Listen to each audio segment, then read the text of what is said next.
For our mug moment today, we find ourselves starting into the very middle of the Sermon on the Mount. It's there, starting in Matthew chapter 6, where Jesus is talking about three things that he expects we're going to do as part of our faith journey.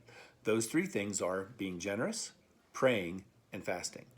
But the bigger thing Jesus wants to talk to us about is our motives for doing those things. In verse 1, Jesus states, "Watch out! Don't do your good deeds publicly to be admired by others, for you will lose the reward from your Father in heaven." You see, the motive that Jesus is talking about is the proverbial pat on the back from others. Maybe getting your name in the newspaper or being recognized for what you did.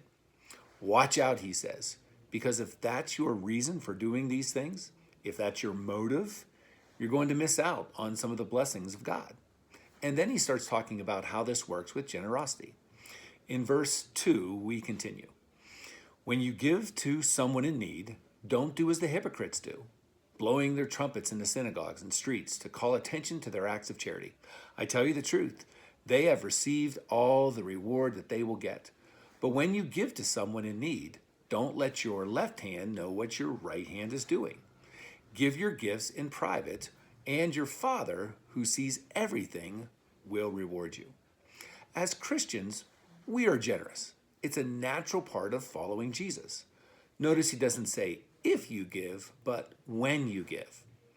But how we give and why we give will play out and how we are rewarded after the fact. Again, if I'm looking for a pat on the back from the people who are watching me, I might get it, but the pat on the back doesn't last very long. But if I'm giving in response to Jesus first giving to me, if I'm giving for the sake of the kingdom of God, that's way different.